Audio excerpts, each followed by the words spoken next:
September 12th, 1881. Copper Springs, Colorado Territory. I'm going to tell you about the day I broke every law my father held sacred. And I ain't sorry for it. They had a child staked out in the desert sun. Couldn't have been more than 10 years old. Arms stretched wide, rope cutting into her wrists, till the blood dried black. 3 days they planned to leave her like that.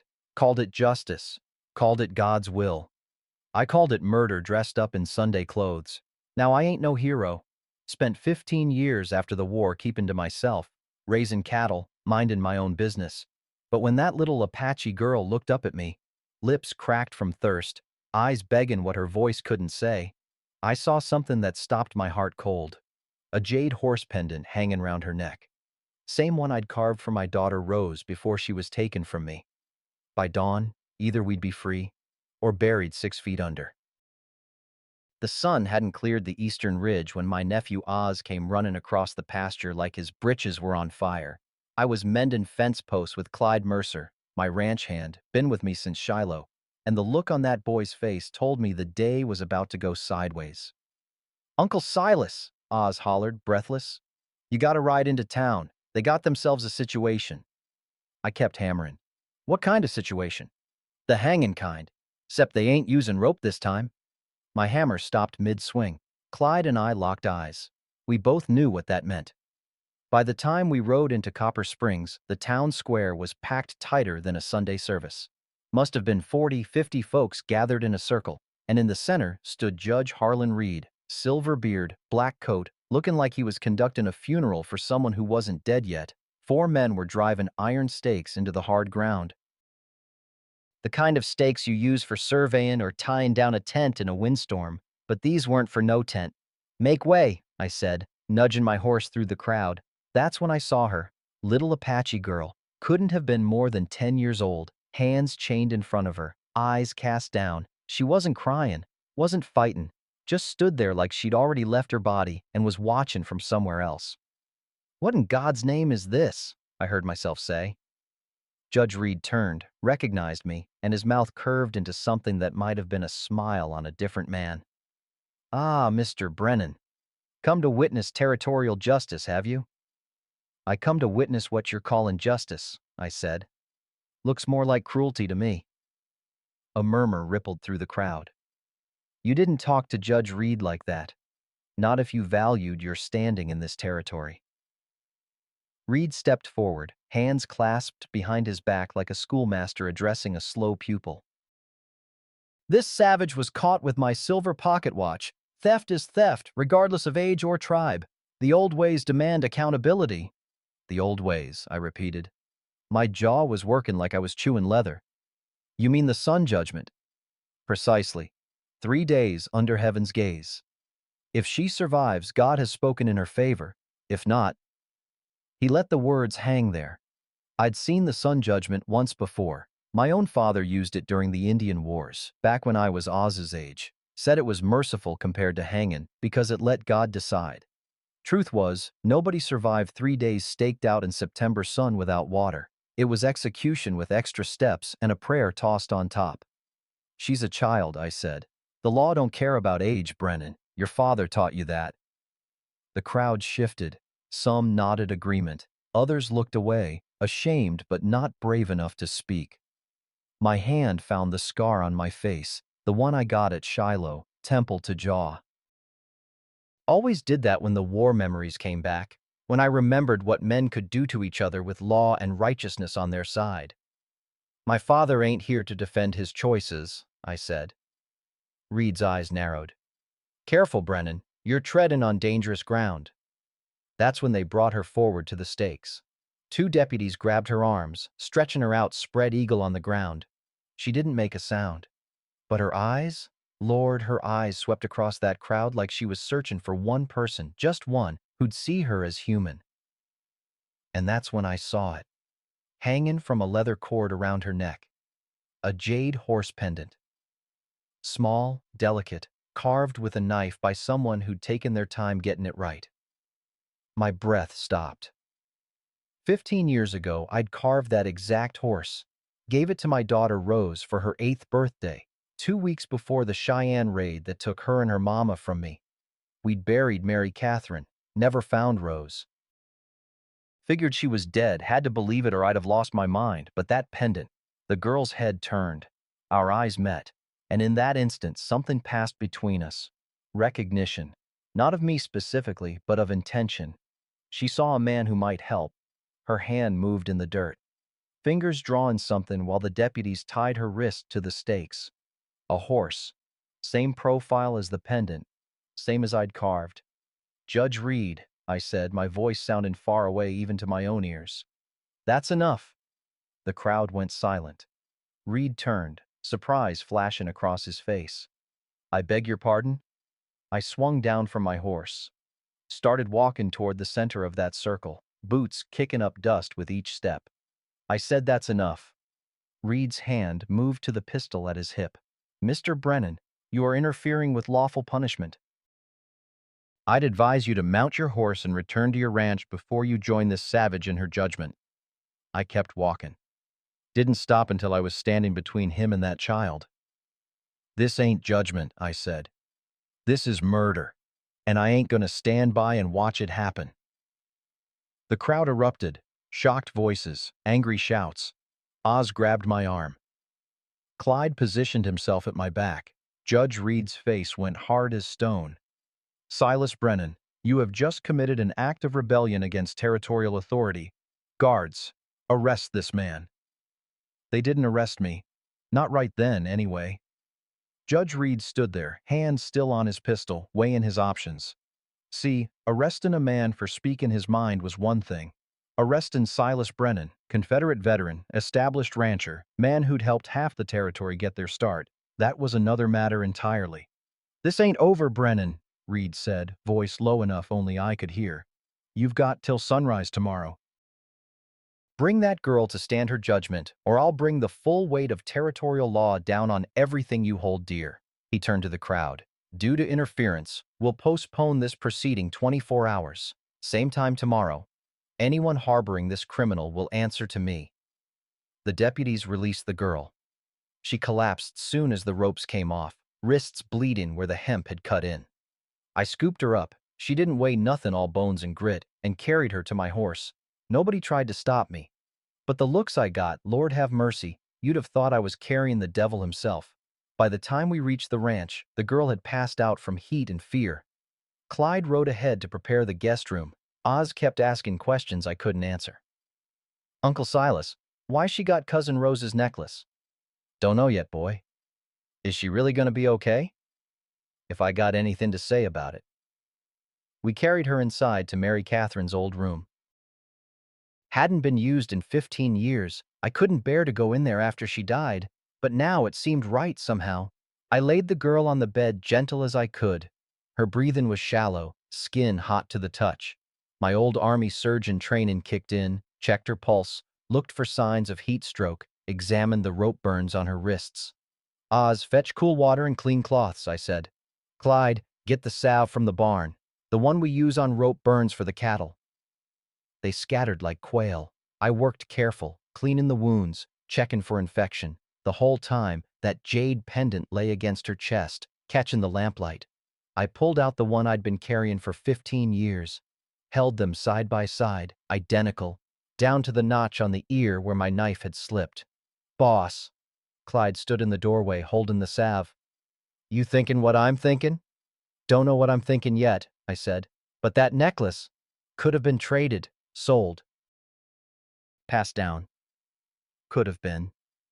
But we both knew it was more than that. I spent the night in a chair beside her bed, dozing fitful. Every hour or so, I'd wake her gentle, give her water, check her condition. Toward dawn, her eyes finally opened clear. She didn't speak, just watched me with those dark eyes, taking measure. I offered her cornbread and milk. She ate slow, suspicious-like, as if kindness might be a trap. You got a name? I asked. She shook her head. The Apache got a name for you?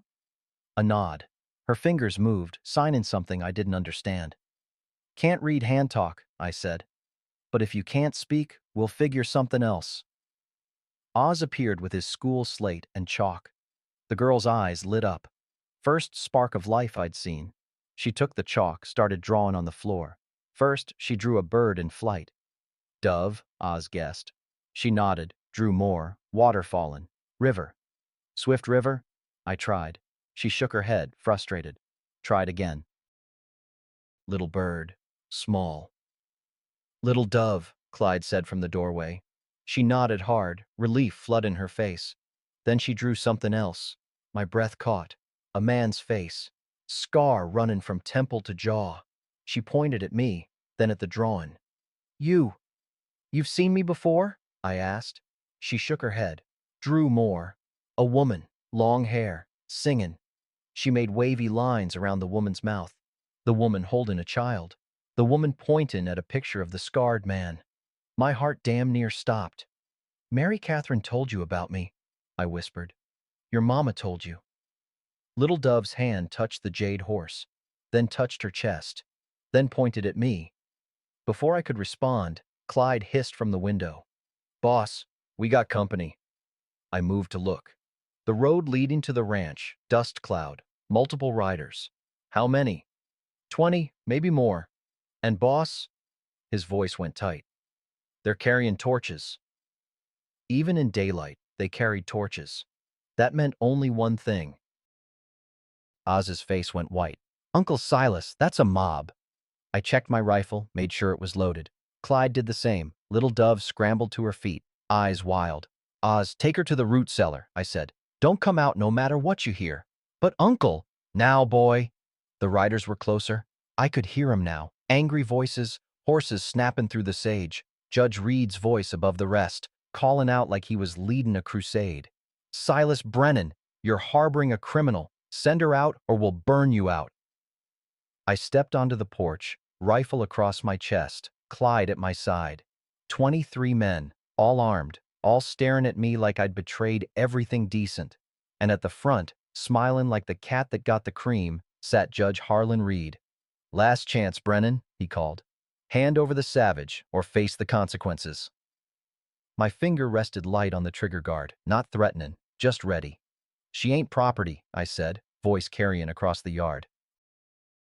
And she ain't going nowhere, not while I'm still breathing. Reed sat his horse like a king surveying his kingdom. Behind him, I recognized faces. Men I'd known for years. Dutch Henderson, my neighbor. Tom Wickham, the blacksmith who'd shod my horses. Even Preacher Calloway from First Methodist, the man who'd married Mary Catherine and me. You got 5 seconds to reconsider, Brennan, Reed called out. I didn't move, didn't lower the rifle. 1. Clyde shifted beside me, his own Winchester ready. 2. From inside the house, I heard Oz telling Little Dove to stay quiet, heard her scrabbling against the cellar door, wanting to come out. 3. The crowd was watching, waiting to see if I'd break. Some looked eager, others looked sick about the whole thing. 4. My fingers stayed off the trigger. I wasn't going to fire first, but I'd be damned if I'd surrender either. 5. Reed raised his hand. For a moment, I thought he'd give the order to charge. Instead, he smiled. Mrs. Holloway, he called out. Step forward. Beatrice Holloway rode up from the back of the group. The widow who ran the general store, always been kind to me, always fair. She looked like she'd rather be anywhere else. Tell Mr. Brennan what you told me this morning, Reed said. Beatrice's voice was barely a whisper. I saw you, Silas. Saw you ride into town square and take that girl. That's right, Reed continued. You kidnapped a prisoner awaiting lawful judgment. That's a hanging offense in this territory. She's a child being tortured, I shot back. That ain't law, that's murder dressed up with a gavel.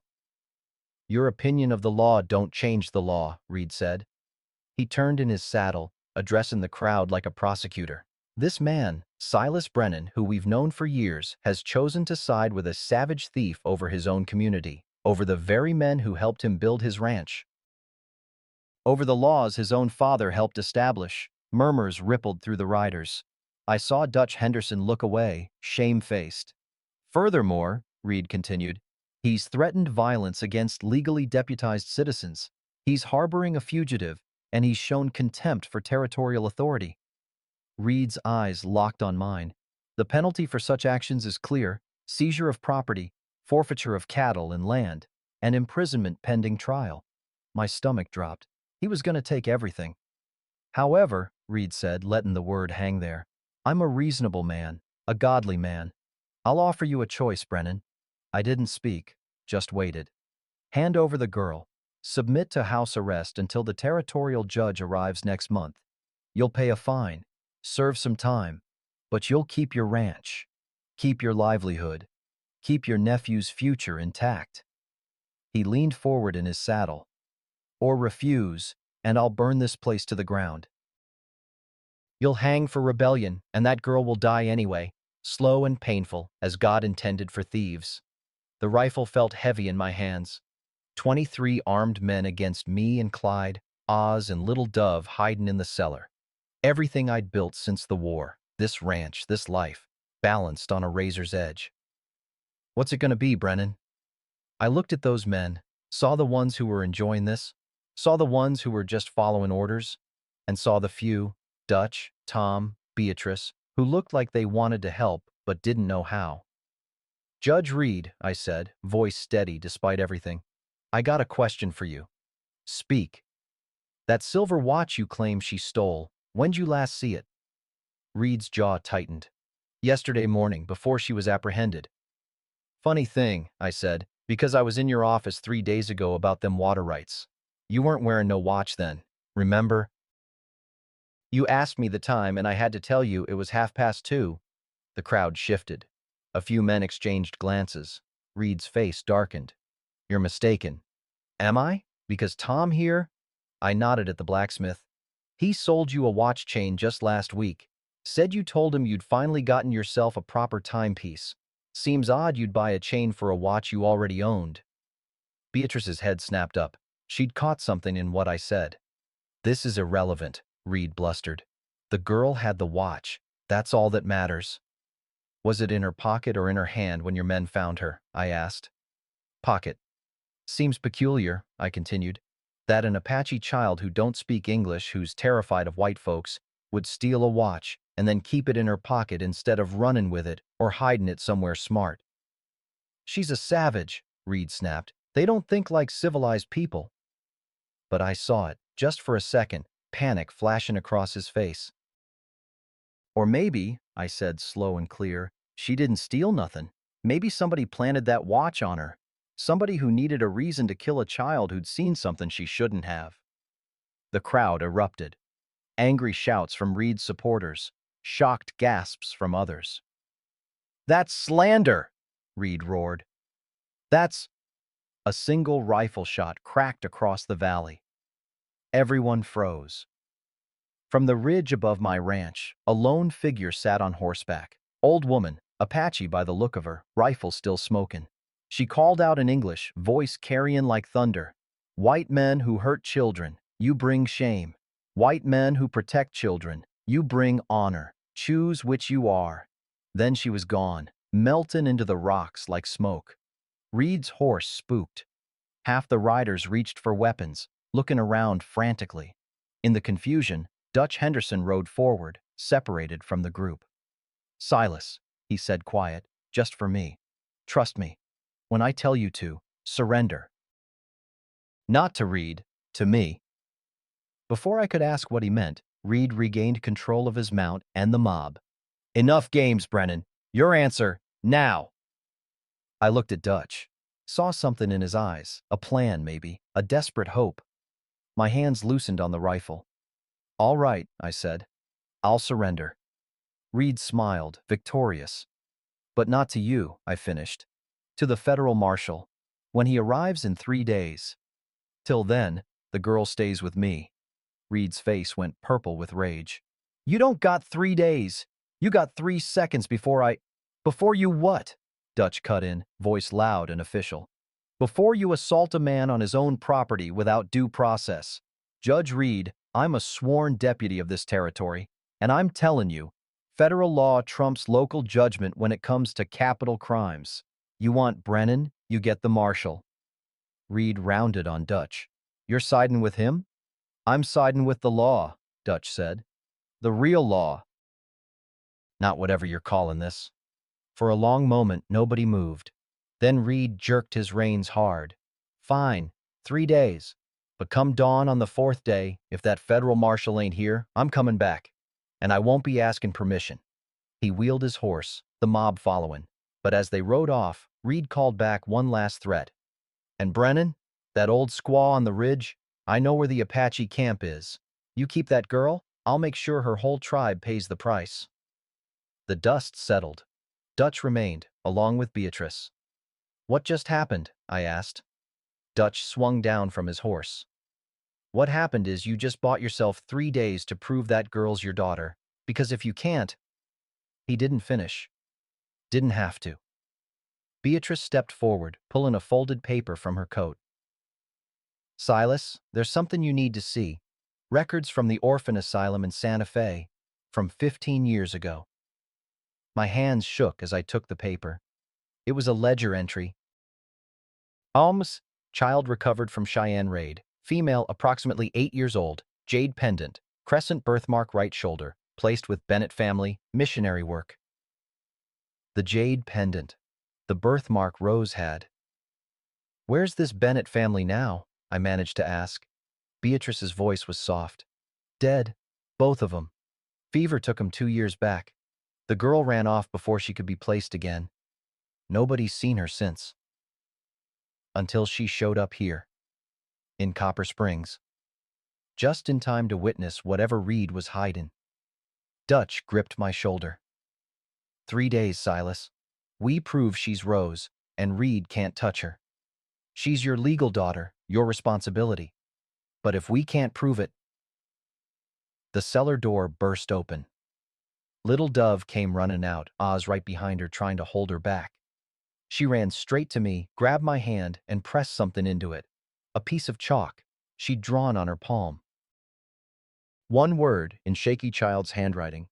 Papa. That single word, Papa, hung in the air like smoke from a pistol shot. Little Dove stood there, hand still pressing the chalk into my palm, eyes searching my face for something I wasn't sure I could give. Recognition, acceptance, proof that 15 years of being lost could end right here. "Inside," I said, voice rough. "All of you. Now." We gathered in the main room. Dutch posted himself by the window, keeping watch. Beatrice spread her papers on the table. Clyde stood guard at the back door. Oz hovered near Little Dove, who'd taken to following him like a shadow. 3 days, Dutch repeated. "That's what we got to prove she's yours. Otherwise, Reed's gonna call it kidnapping and claim the law's on his side." "The law is on his side," Beatrice said bitter. "He wrote half of it himself." I studied Little Dove in the lamplight. Same dark hair as Mary Catherine. Same stubborn set to her jaw that Rose used to get when she didn't want to go to bed. But 15 years was a long time. Children change. Memory plays tricks. "The birthmark," I said.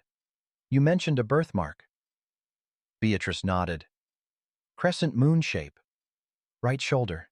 It's in the asylum records." Little Dove was already pulling at her sleeve before I could ask. She turned, showed her shoulder. There it was. Crescent moon. Clear as day. Same mark Rose had from birth. My hand trembled as I reached out, stopped myself. "May I?" She nodded. I touched the mark gentle, real, warm. Not a dream or a ghost.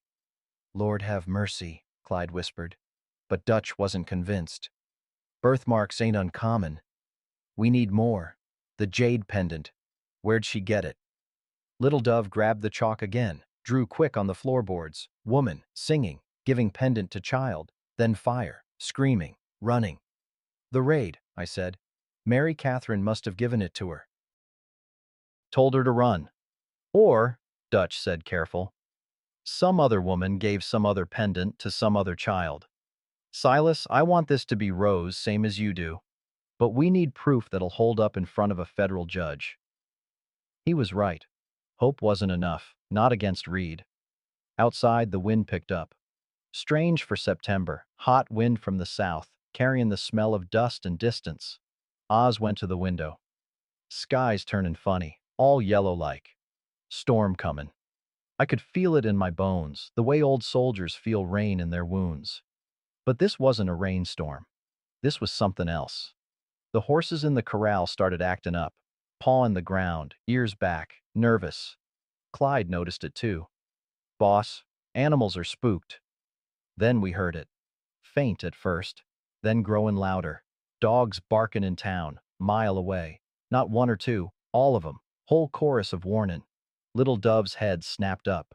She ran to the window, pressed her face to the glass. "What is it, child?" Beatrice asked.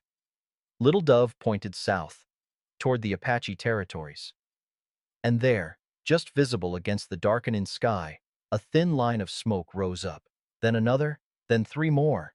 Signal fires. "They know," Dutch breathed. "The Apache know what Reed's planning. He threatened their tribe if we kept the girl." "That old woman on the ridge," I said. "She went back. Warned 'em." The smoke signals kept rising. 5 now. 6. Ancient language, speaking across miles. Little Dove turned from the window. Drew again, frantic this time. "Warriors. Horses. Coming."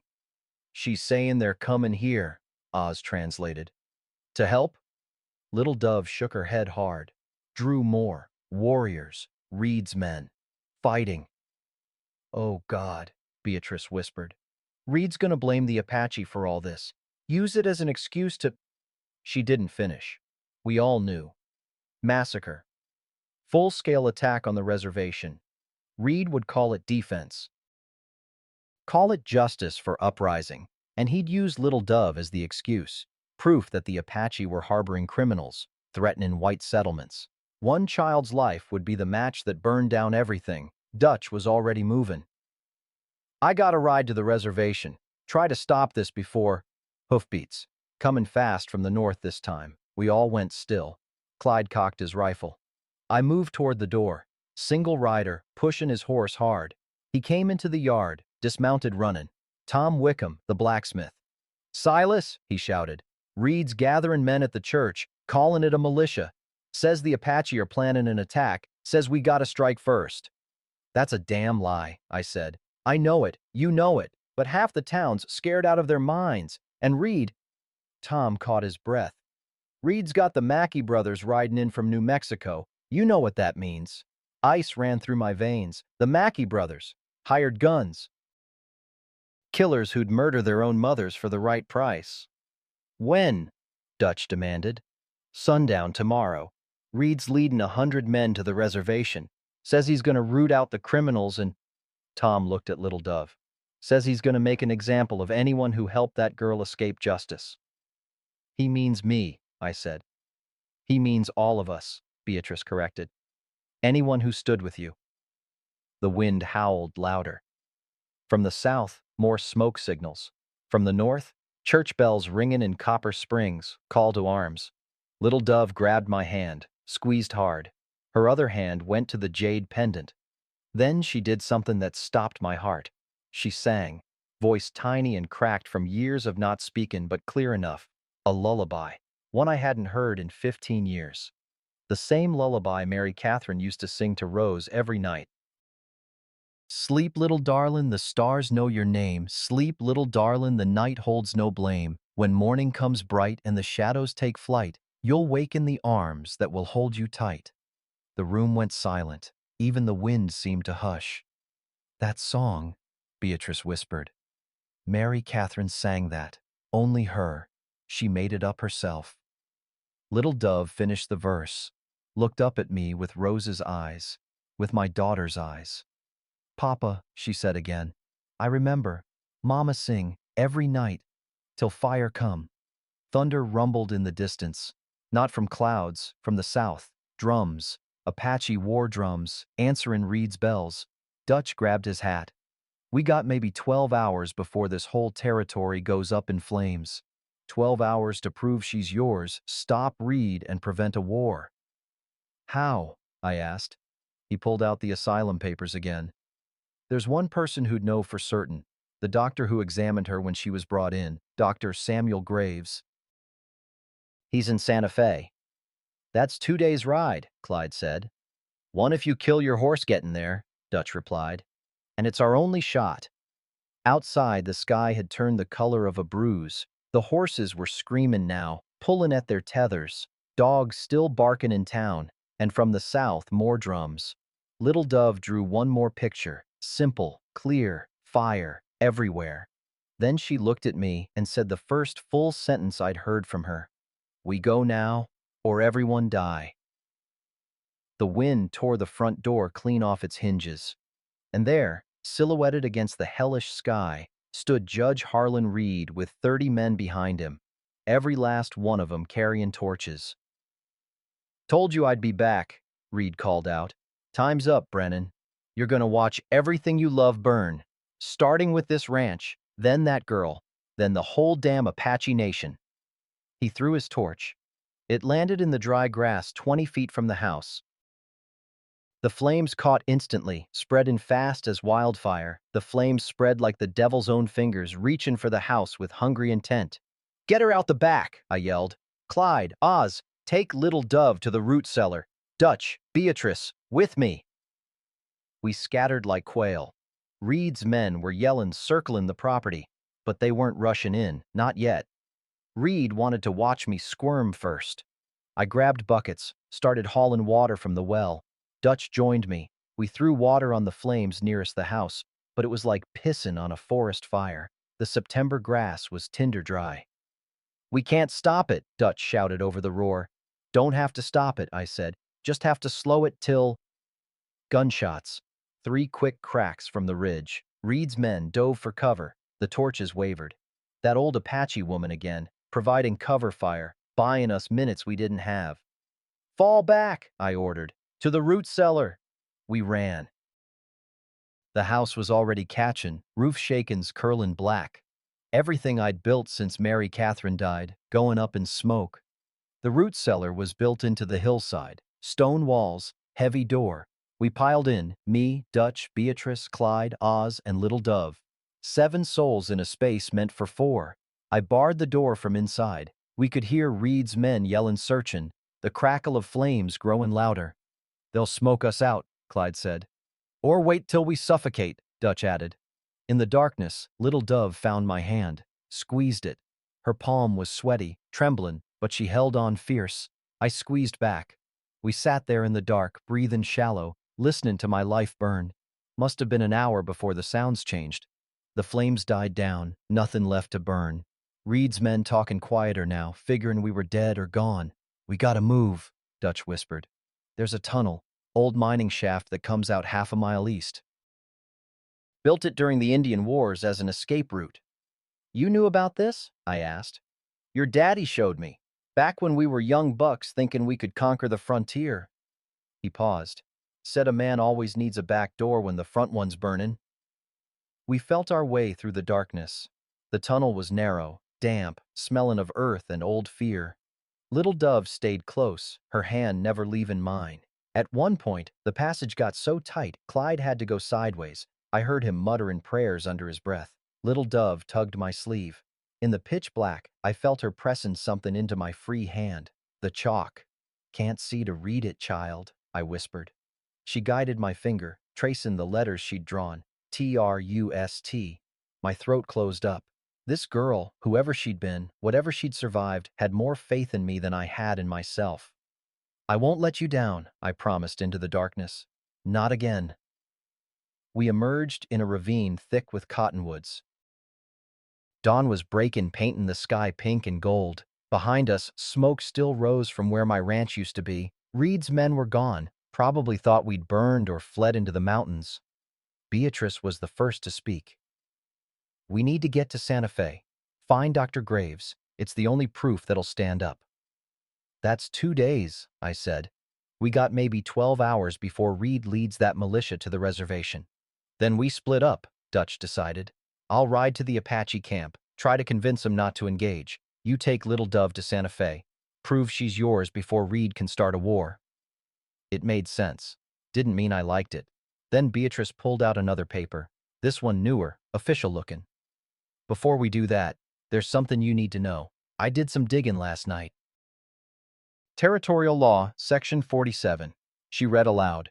"In cases where a child of mixed heritage is orphaned and can prove blood relation to a territorial citizen, temporary guardianship defaults to said citizen pending formal adoption proceedings." I stared at her. "What's that mean in plain talk?" "It means if Little Dove is Rose, if you can prove it, Reed can't touch her. She's legally yours. Doesn't matter what crime she's accused of. Family law supersedes criminal law for minors with established kin. Dutch let out a low whistle. Reed knows this. That's why he's pushing so hard to kill her before you can prove the connection. And that's why, a new voice spoke from the trees, he sent me to make certain you don't reach Santa Fe alive. We spun around. A man stepped from the cottonwoods, tall, dead eyes, twin pistols on his hips. I recognized him from wanted posters. Cleet Mackey, the older brother, the worse one. Mr. Reed sends his regards, Mackey said, casual as discussing the weather. Offer still on the table, $500 for the girl, dead preferably, but he'll take alive if I can manage it. His hand drifted toward his pistol. You folks can walk away. This ain't your fight. But the girl and Brennan, they're coming with me. Clyde raised his rifle. Mackey was faster, shot it clean out of his hands. Next one goes through bone, Mackey warned. Little Dove stepped forward, positioned herself between me and Mackey. No, she said, clear as a bell. You not take Papa. Mackey laughed. Papa, that's rich. Reed said you were touched in the head, but she's telling the truth, I said. She's my daughter. Stolen 15 years back, and I just found her. Don't matter to me if she's the Queen of England, Mackey replied. Job's a job. Now you gonna come peaceful, or do I start shooting her friends till you cooperate? That's when the second voice spoke, this one from behind Mackey. You'll do no such thing. We all turned. An old man in a black suit stood there, badge gleaming on his chest. Federal badge. Next to him, a woman in traveling clothes. Dr. Sarah Graves, if the medical bag was any indication. The old man stepped forward. Cleet Mackey, you're under arrest for attempted murder, conspiracy, and about a dozen other charges I'll think of on the ride back to Denver.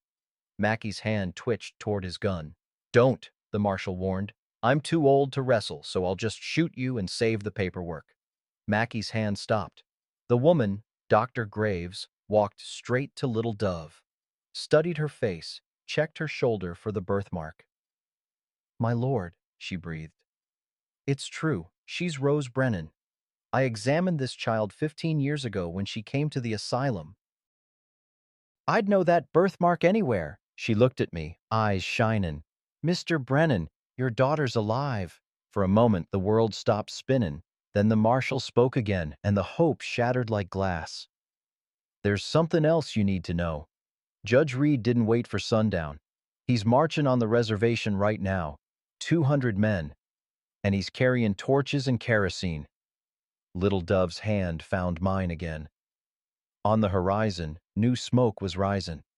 Not signal fires this time. The Apache camp was burning.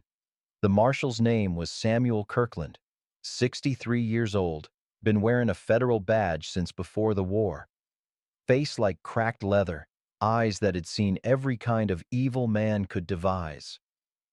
How many men does Reed have? Dutch demanded. 200, give or take, Kirkland replied. Every scared fool from 3 counties. Half of them don't even know why they're riding, just following Reed's lead. Dr. Graves was still examining Little Dove, checking old scars, comparing them to notes in a worn journal she carried. No doubt about it, she said. This is Rose Brennan. Same healed fracture on the left wrist from age 6. Same slight gap between front teeth. Every detail matches my examination from 15 years ago. Little Dove looked up at me. I am Rose? The question near broke my heart. 15 years, she didn't even know her own name. Yes, child, I said, voice rough. You're Rose, you're my daughter, and I'm gonna make damn sure you stay alive long enough to remember it. Kirkland was already moving. We ride for the reservation. Now, maybe we can stop this before... Before what? Beatrice cut in. Reed's got 200 armed men who think they're defending their families. We got... She counted. 7 people and 1 federal marshal. 8, a voice called from the rocks. We all spun.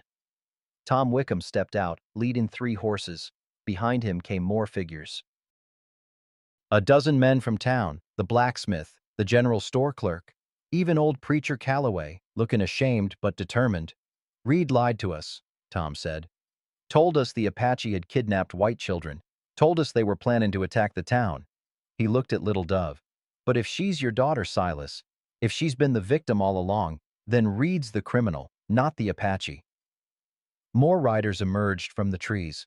Dutch's ranch hands, the Henderson family, folks I'd known for years, folks who'd stayed silent when Reed came calling with torches. We ain't much, Tom continued, but we ain't letting you ride alone, not this time. My throat tightened. You understand what you're doing? Reed's got the territorial governor in his pocket. You stand with me, you could lose everything. Tom Wickham met my eyes. Already lost my conscience staying silent. Ain't gonna lose my soul too. One by one, the others nodded. Clyde let out a breath. Well, I'll be damned. Later, Kirkland said. Right now, we ride, and we ride hard. We made the reservation in under an hour, pushing the horses till they frothed. But we were too late to stop it. Reed's militia had formed a line at the northern edge of the Apache camp. Torches lit, rifles ready.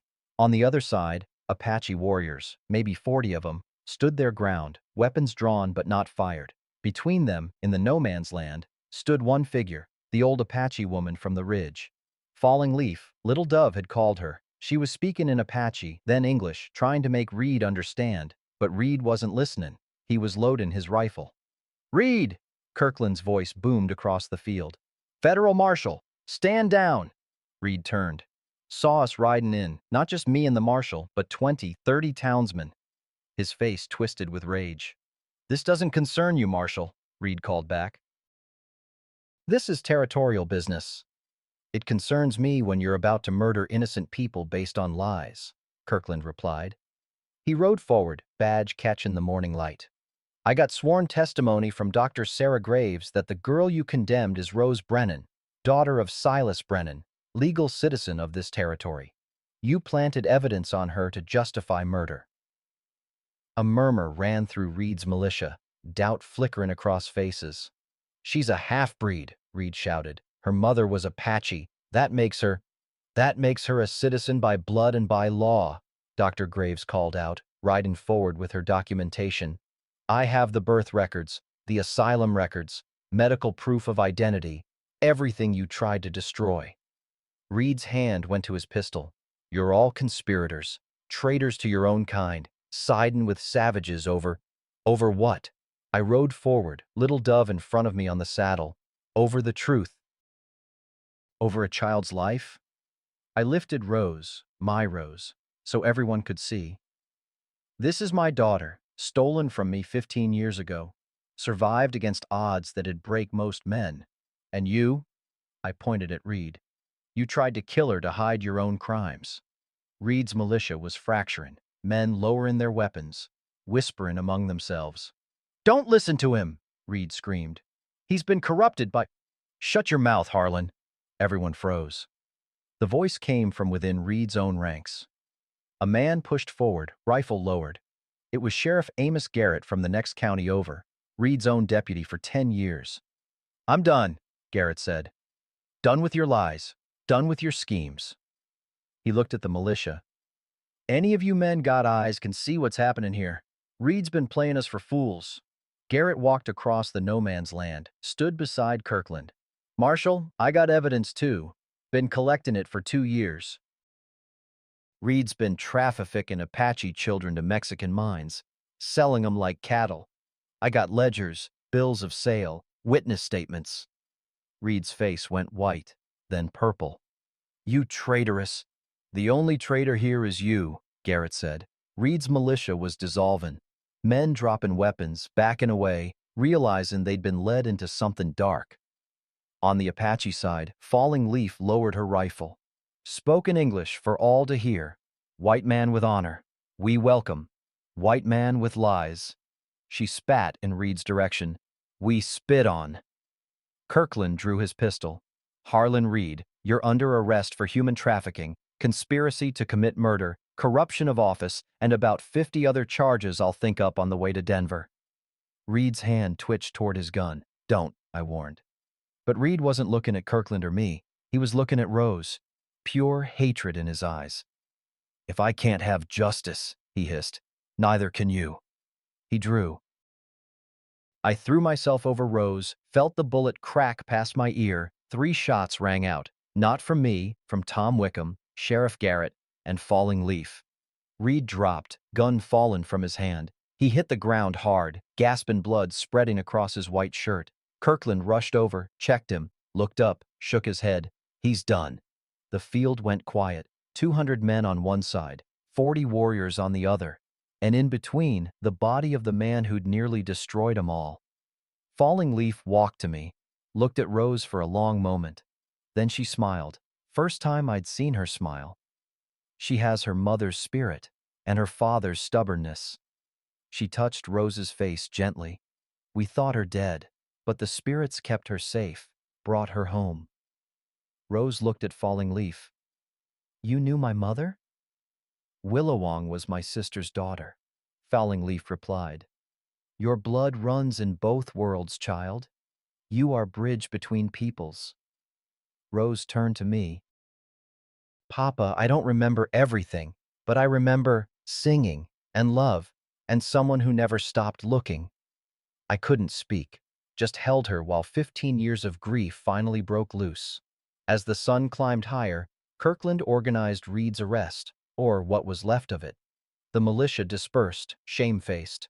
The Apache lowered their weapons. Dr. Graves approached with papers. I'll file these with the territorial court today. Formal recognition of Rose Brennan as your daughter, legal and binding. Thank you, I managed. She smiled. Been carrying guilt for 15 years. Wondering what happened to that little girl. Glad to finally know she found her way home. As folks started to leave, Tom Wickham pulled me aside. Silas, about your ranch. Gone, I said. Reed burned it. Yeah, but... Tom looked uncomfortable. We took a collection. Town feels guilty for not standing with you sooner, raised enough to rebuild. If you want. Before I could answer, a commotion rose from the east, riders, coming fast.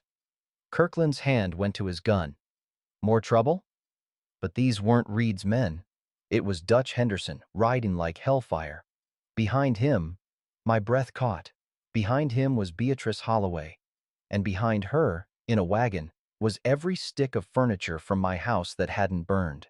My father's rifle, Mary Catherine's quilts, Rose's old cradle that I'd kept in the attic. They'd gone back. Saved what they could. Dutch reined up, grinning. Figured you might want something to rebuild with. I couldn't find words. Rose did, though. She looked at all these people, white and Apache, friends and former strangers, who'd risked everything for her. For us. Papa, she said softly, I think we're home. And for the first time in 15 years, I believed it too. They called it a hearing, but it felt more like a trial. My trial. The courtroom was packed, standing room only. Seemed like half of Colorado territory had showed up to see if Silas Brennan would keep his daughter or lose her to the state. Judge William Patterson presided, federal appointee, stern as Moses, reputation for going by the book. He sat behind a massive oak bench, spectacles perched on his nose, reviewing documents with the kind of focus that makes a man sweat. Rose sat beside me, wearing a simple dress Beatrice had made for her. She held my hand so tight I could feel her pulse racing. On my other side, Dr. Graves waited with her medical files. Behind us, the whole town of Copper Springs, those who'd stood with me and those who hadn't. Across the aisle sat the territorial prosecutor, a weasel-faced man named Hutchins, who'd been in Reed's pocket. Even with Reed dead, the machinery of law kept grinding. Mr. Hutchins, Judge Patterson said, present your case. Hutchins stood, adjusting his collar. Your Honor, the territory challenges Mr. Brennan's claim to this child. While we acknowledge certain irregularities in Judge Reed's conduct, the fact remains that this girl was living among the Apache, has no memory of her supposed former life, and may well be an imposter coached to make fraudulent claims. Murmurs rippled through the courtroom. Furthermore, Hutchins continued, even if she is Rose Brennan, she has spent formative years among savages. Her moral character is questionable. The territory believes she should be placed in a proper Christian orphanage where she can be rehabilitated. My jaw clenched.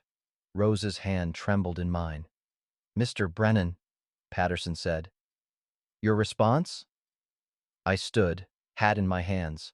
Public speaking never was my strength, but I'd be damned if I'd let some lawyer take my daughter. "Your Honor, I got proof. Medical records from Dr. Graves matching birthmarks, scars, physical characteristics. I got the asylum intake documents from 15 years ago. I got testimony from Falling Leaf, who witnessed my wife give Rose the jade pendant before she died." Patterson nodded. "I've reviewed this evidence. It's compelling. However, Mr. Hutchins raises a legitimate concern about the child's welfare. 15 years is a long time. She may not remember you. She may not wish to live with you." He looked at Rose directly. "Young lady, do you understand what's happening here?" Rose stood, voice small but steady. "Yes, sir." "Do you believe this man is your father?" She looked up at me. I remember pieces. Singing. A woman's voice. A man with a scar who made me laugh. When I see him, I feel safe. Like coming home after being lost." "Feelings aren't evidence," Hutchins interjected. "Your Honor, the girl has been traumatized. She may be attaching to the first adult who showed her kindness. This is not proof of paternity." Patterson leaned back. "Dr. Graves, in your medical opinion, is this Rose Brennan?" Dr. Graves stood. "Beyond any doubt, Your Honor. The birthmark alone would be convincing, but combined with the healed wrist fracture, the dental configuration, and 7 other identifying markers, this is Rose Brennan. I examined her as a child. I'm examining her now. It's the same person." "Very well," Patterson said. "Paternity is established." He looked at me. "However, that does not automatically grant you custody, Mr. Brennan. The court must consider the child's best interests." My stomach dropped. This was it, the third downfall. Proof wasn't enough. The law could still take her from me. "Your Honor," Hutchins pressed, "Mr. Brennan is an unmarried man living alone on a cattle ranch. He has no female presence to provide moral guidance. The child would be better served in an institution where—" "I object to that," a voice called from the gallery. Everyone turned. Beatrice Holloway stood, hands folded proper-like. "If it please the court, I'd like to offer testimony." Patterson raised an eyebrow. "Mrs. Holloway, you have standing in this matter?" "I do, Your Honor. I've known Silas Brennan for 18 years, known his character, and I'm prepared to offer a solution." She walked forward, pulled out a document. "Under territorial law, section 62, a widower may be granted custody of a female child if a respectable woman of the community agrees to serve as guardian and moral instructor." Patterson took the document, read it. "You're proposing to serve in this capacity?" "I am, Your Honor. I'm a widow of good standing. I run a successful business, and I believe Rose belongs with her father, with proper female guidance available." Hutchins sputtered. "Your Honor, this is highly irregular." "It's also legal," Patterson interrupted. He studied the document, then looked at me. "Mr. Brennan, would you consent to this arrangement?" "Yes, sir," I said immediately. "Absolutely." Patterson turned to Rose. "And you, young lady, would you be comfortable with this?" Rose looked at Beatrice, then at me. "Will I stay with Papa?" "You would," Patterson confirmed. "Mrs. Holloway would provide guidance and instruction, but you'd live with your father on his ranch." "Then yes," Rose said. "Please, yes." The courtroom held its breath. Patterson removed his spectacles, cleaned them slowly, put them back on. The silence stretched like a rope pulled tight. "There is one more matter," he said finally. "The child's dual heritage. She is half Apache. The territory has concerns about divided loyalties." My heart sank. Here it was, the real barrier. But then Falling Leaf stood from the back of the courtroom. She walked forward, every eye on her. "May I speak?" she asked. Patterson hesitated, then nodded. Falling Leaf placed her hand on Rose's shoulder. "This child is bridge between peoples. White law say she belonged to father. Apache law say she belonged to tribe, both true, both sacred." She looked at Patterson directly.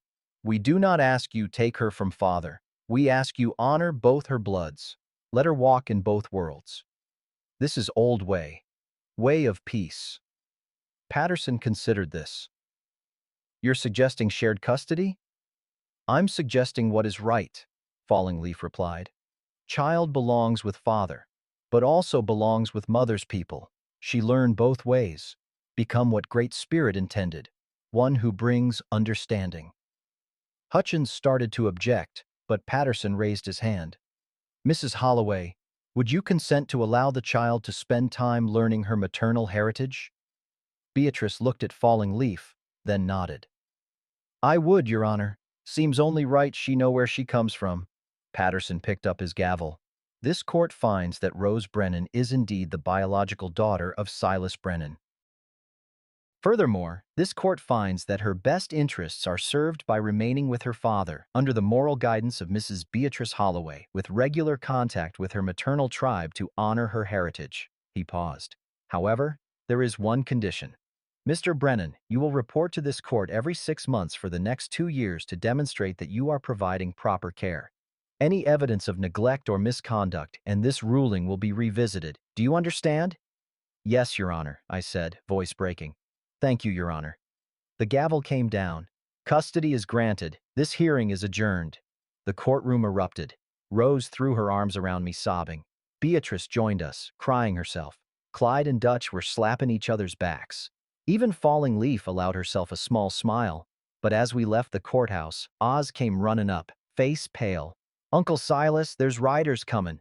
From the south, lots of 'em. My blood ran cold.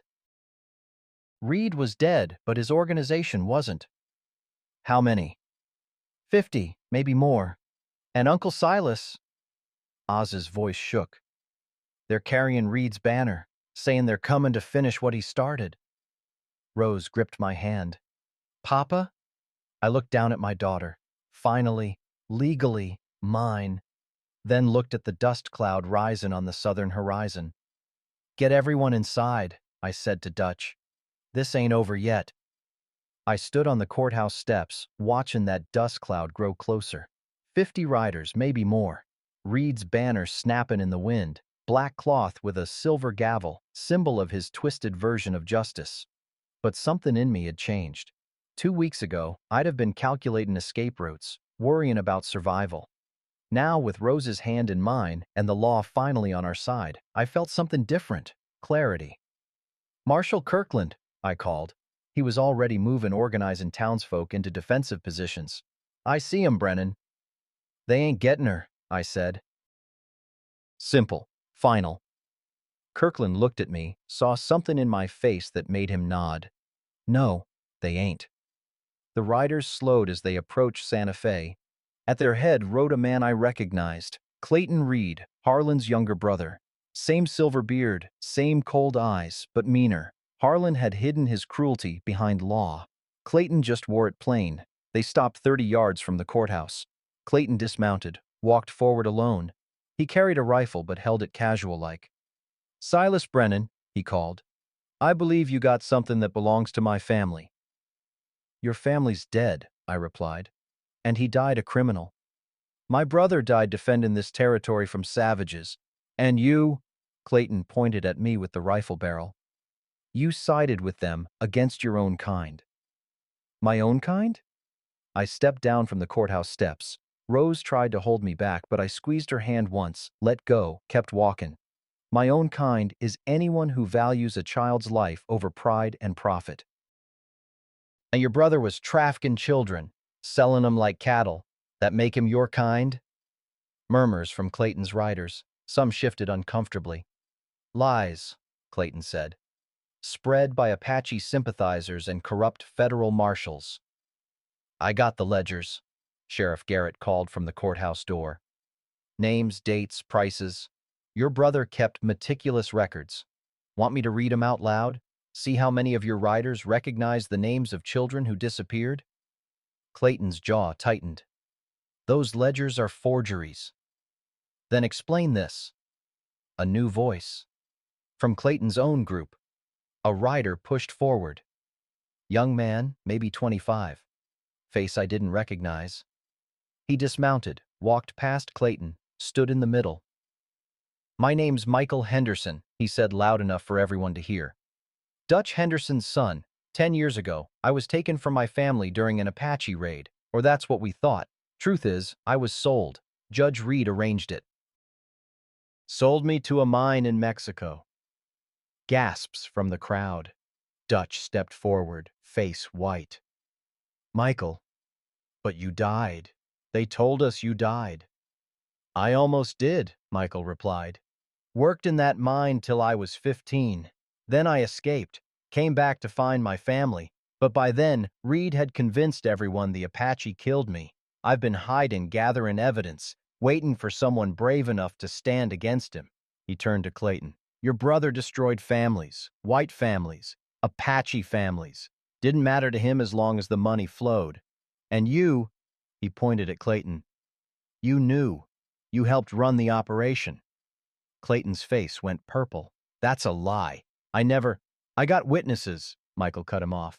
8 other children, now grown, who survived Reed's trafficking. They're coming forward, and every one of them can identify you as the man who transported them south.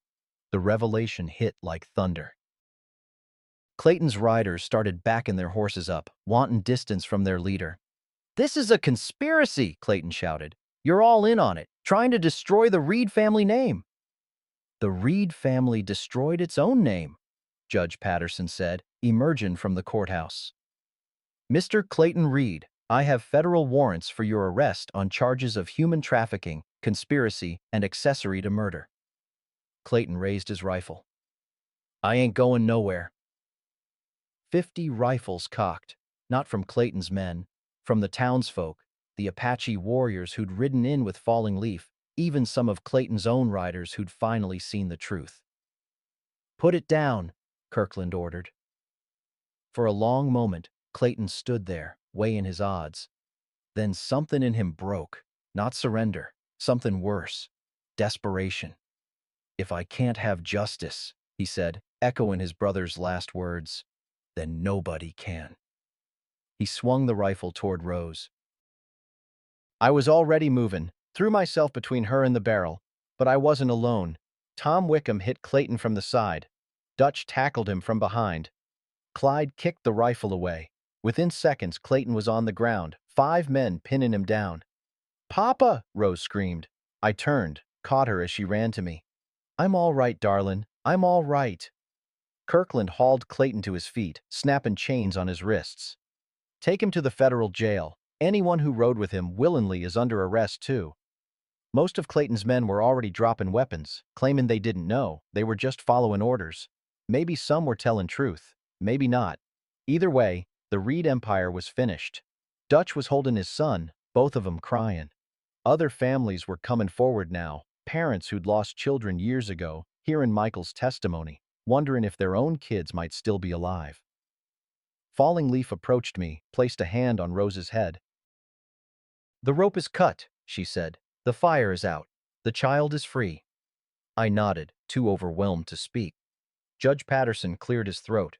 Mr. Brennan, in light of these revelations, the court wishes to formally apologize for any doubt cast on your character. You stood against corruption when others looked away. The territory owes you a debt. Don't want a debt, I said. Just want to take my daughter home. Patterson smiled. First time I'd seen him smile. Then go. You've earned it. As we prepared to leave, Beatrice pulled me aside. Silas, there's one more thing. Reed kept a private safe in his office. We opened it this morning. She handed me a bundle of letters, old, yellowed with age. They're from Mary Catherine, Beatrice said softly, to Rose. She wrote one every year after the raid, hoping somehow Rose would come back and read them. Reed found them when he was going through abandoned mail, kept them. Maybe as insurance, maybe as cruelty. My hands shook holding them. 15 letters. 15 years of a mother's love, preserved in ink. Rose should have these, I said. She will, Beatrice agreed, but maybe not all at once. Maybe one a year on her birthday. Let her mother's voice grow with her. It was wise counsel. I nodded. As we mounted up to ride home, me, Rose, Clyde, Oz, and half the town coming along to help rebuild, Rose looked up at me. Papa, what happens now? I thought about that question, about everything we'd survived, about the long road ahead. Now, I said, we live, we build, we remember, and we make sure what happened to you never happens to another child. She smiled. First real smile I'd seen from her. I'd like that. We rode toward home as the sun climbed higher, burning away the last shadows of Reed's darkness. But one question still hung in the air, unspoken. How many other children were still out there, still trapped, still waiting for someone to break the chains? The fight wasn't over. It was only just beginning. The ranch rose from the ashes like something out of scripture. New timber, fresh paint, solid foundations laid by hands that had learned the difference between law and justice.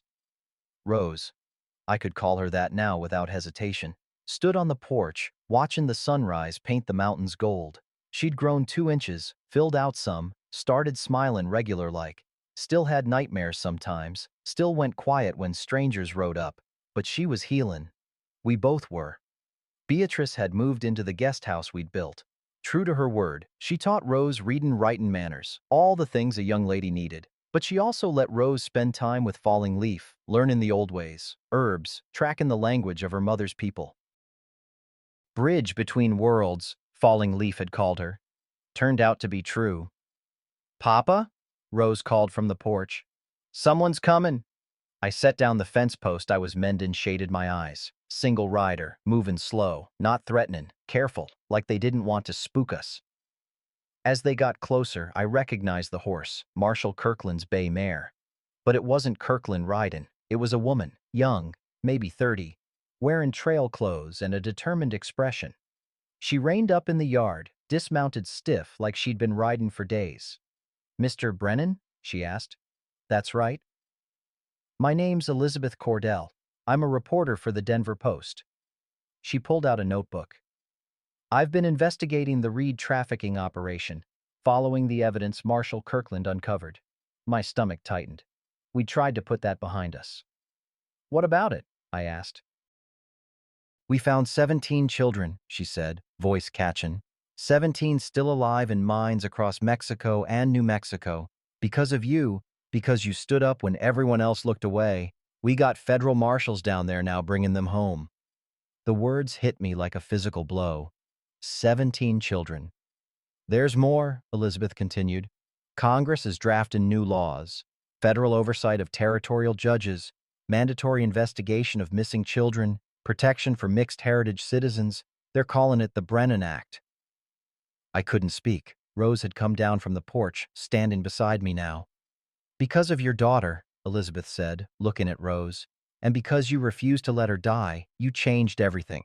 Those 17 children, they're coming home, and future children won't be taken in the first place." Rose gripped my hand. 17? She whispered. 17, Elizabeth confirmed, "and their families want to meet you. Want to thank the girl whose survival saved their children."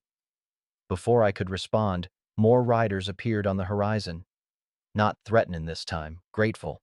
Families we'd never met, coming to see the ranch, to see Rose, to offer thanks for a fight we hadn't even known we were fighting for them. Over the next hours, they came. Parents who'd lost hope, now reunited with children they'd thought dead. The Henderson family brought Michael home proper. The Blackwood family found their daughter Sarah. The Changs recovered their son James. Our small ranch became a gathering of the lost and found. As sunset approached, Judge Patterson arrived with official documents, not just custody papers. Those were long settled. These were different. "Mr. Brennan, Miss Rose," he said formal-like, "the territorial governor, with federal approval, wishes to grant you both a special commendation for courage, for integrity, and for services rendered to the territory and its citizens." He handed Rose a medal, bronze, with her name engraved.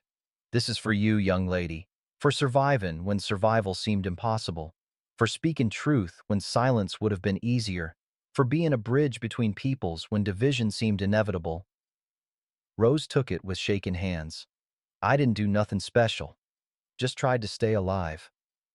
"Sometimes," Patterson said softly, "that's the most heroic thing of all." Then he turned to me, handed me a different paper. "And this is for you. Full pardon for any territorial crimes, real or imagined. Your record is cleared. your reputation restored, and your ranch," he smiled, "is officially designated as a sanctuary. Any child in danger, any family needing help, they can come here and you have legal authority to protect them." I stared at the paper, not quite believing. "You're making me a lawman?" I asked. "I'm making you what you already are," Patterson replied. "A man who protects the vulnerable. Now you got the law backing you instead of fighting you."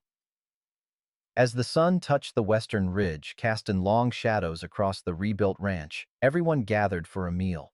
Apache and settlers, families reunited, old friends and new allies, breaking bread together like it should have been all along. Falling Leaf offered a prayer in her language, then translated, "Great Spirit sees not the color of skin, but the color of heart. These people," she gestured around, "they have good hearts. May we walk in beauty together." "Amen," Preacher Calloway added. After the meal, as folks started heading home, Rose pulled me aside. She was holding something, one of Mary Catherine's letters that Beatrice had given her that morning. "Mama wrote this the year after I was taken," Rose said quietly. "Want to hear it?" I nodded, not trusting my voice. Rose read, "My dearest Rose, wherever you are, your papa and I never stopped looking, never stopped hoping, never stopped loving you. If you ever find your way home, know this: you are loved beyond measure. You are worth fighting for. And no matter how many years pass, no matter how much you change, you will always be our daughter. Always. Love, Mama." Rose folded the letter careful like. She was right. I found my way home. "You did, darling. You surely did." We stood there on the porch, watching the last families ride off into the twilight. 17 children going home because one child survived. Dozens of families whole again because we refused to accept injustice as inevitable. "Papa?" Rose asked. "What do we do now?" I looked at the sanctuary designation in my hand. Looked at my daughter, half white, half Apache, whole human. Looked at the ranch that had become something more than a home. It had become a promise. "Now," I said, "we keep the door open. Keep the lamp lit. And when the next lost child comes riding up that road, and they will, we welcome 'em home." Rose smiled, leaned against my shoulder. "I'd like that." As full dark settled, I noticed something I hadn't seen before. Families had left gifts on the porch. Small things, carved figures, woven blankets, jars of preserves, tokens of gratitude from folks who'd found hope in the darkest places. And there, in the center, someone had placed a small jade horse, not the ones Rose and I carried, a new one, with a note attached. I picked it up, read aloud, "For the next lost child, so they know the way home." Rose took the horse, held it to the lamplight. "We should put it in the window, so they can see it coming up the road." Good idea. She placed it careful in the window, where the lamp would make it glow. A beacon, a promise, a way home for the lost. We stood there together, father and daughter, watching that jade horse catch the light. And somewhere in the darkness, I swear I heard Mary Catherine's voice, soft as wind through cottonwoods. "Well done, my love. Well done." The lamp burned bright. The door stayed open, and we waited for the next child who needed to find their way home.